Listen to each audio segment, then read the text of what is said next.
when the last dynasty, earlier dynasty which ruled on the Magad, that was Nanda dynasty. And the Nanda dynasty, or the last king of Nanda dynasty, Dhanananda, he was removed by Chandragupta Maurya. Chandragupta executed all these things with the help of his guru, his mentor, his guide, Kautilya, who is also known as Chanakya. At the same period, Alexander invaded India, and as I was discussed yesterday, that he invaded India, he crossed the Indus River, he fought the Battle of Hydas Pass with Porus who ruled between the river Jhelum and Chenab. Okay, so I hope all these things were clear to you. The Jainism, Buddhism, Magad Empire, and foreign invasion. These three things were happened in 300 years. That means between 6th century BC to 3rd century BC. Is it clear to all of you?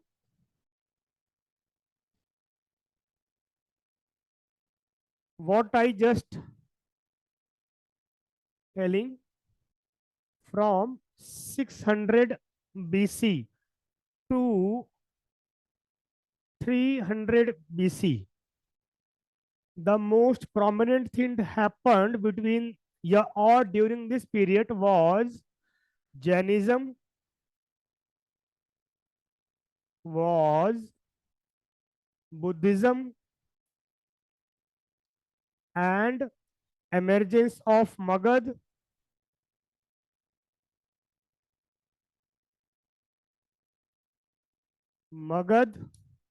and the fourth thing was foreign invasion. Foreign invasion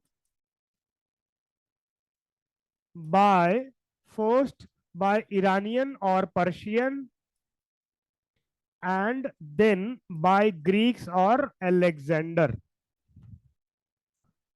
Okay, very good. And after all these, India's first empire was established under or in the leadership of Chandragupta Maurya, and that empire was known as the Maurya Empire or Mauryan Empire. Obviously, the center of that empire was Magad, or we can say Pataliputra, as Chandragupta conquered the Nanda dynasty. So he ruled on the remains of Nanda dynasty.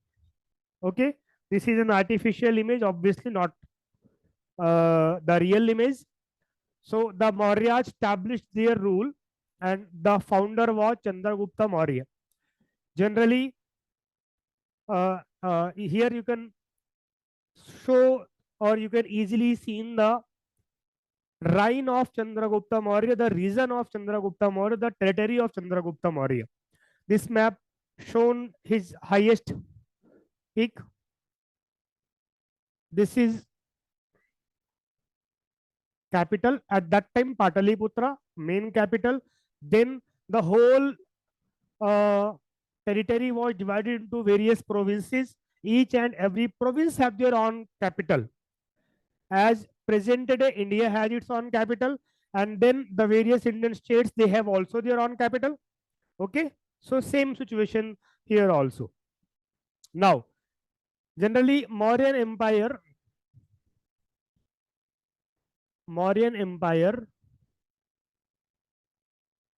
ruled from 323. In many books, you can found these date as 322. Nothing to worry about that. There are various theories between historians about 322 or 323. So nothing to worry. The important thing is that Nanda was removed in 323. And from the incarnation of Chandragupta Maurya, his rule was start. Okay. So these are the rulers. Obviously, the starting three rulers are most important. Chandragupta Maurya laid the foundation of Mauryan Empire. Maybe this image is less clear to all of you, but don't worry. In notes, these name also mentioned with their dates. So Chandragupta Maurya, after Chandragupta Maurya, his son Bindusar ruled on the Magad. After Bindusar, his son Ashoka ruled over the Magad? Ashoka. So these three kings are very important. And obviously, after that also there was a great one by one generation. But later they become weaker and weaker and weaker. As any empire developed or found, then they uh, make stronger themselves, they expand their territory, and after few kings, now they are declining or falling due to various reasons. We will discuss that. Okay. So Ashoka the Great, then Dasharatha, Samprati, Salishuka. Important thing is these kings are not comparatively most important. The last ruler was Brihadratha, and after Brihadratha, what was happened, we will discuss that later. Okay. Now, first important thing, that how we learn about the Mauryan Empire, or what was the sources of Mauryan Empire. So the good thing is this, then that during this time we found both type of sources.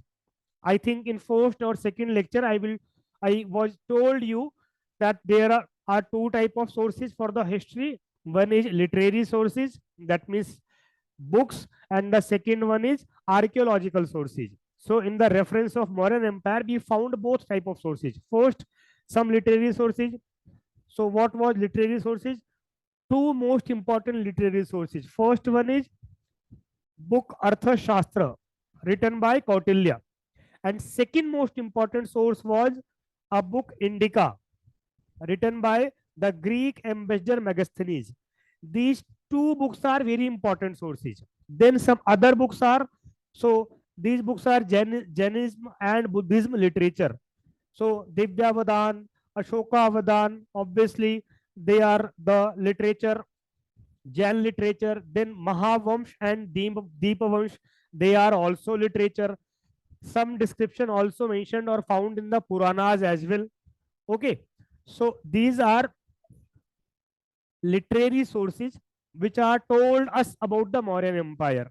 Megasthenes make a great record or a great account of Mauryan Empire. What type of society, what type of economy, how was their administration, how was their army, what was their land revenue system on how, and how they collect revenue, etc. And Kautilya, though this book is about the principles of administration, about the principles of governance, politics, and all these things. But obviously, this book was the basis of Mauryan Empire, and that's why we can also relate Mauryan Empire with all these things. Okay, then we also two types of very important archaeological sources. First archaeological sources found from the capital of Magadha, that is Pataliputra, Mauryan Empire. So there were two archaeological sources. One is Bulandi Bagh, second is Kumarar archaeological remains. These are situated near about Pataliputra. This image was from the Kumarar archaeological remains. There are various these type of remains. Some remains of palaces, assembly halls, prayer worship halls, etc., etc. So from these remains, we try to identify the relation and relation of them with the Mauryan Empire. Okay. Second important things are edicts. Edicts, or we can say inscriptions. That means the royal order written on various stones. Maximum these orders were inscripted or edicted by Ashoka. These edicts are of three types. First one is rock edict. That means any inscription or royal order found on any rock. Second one is pillar edict. Ashoka's established or assembled pillars, and on those pillars he wrote or inscripted their royal orders. And third one is cave edict. That means in the cave where generally Jain or Buddhist monks and various other religious monks are residing. So there in those caves some inscriptions also found, and obviously they are very helpful. So whenever we start this topic, you have to remember these literary sources and archaeological sources. Okay,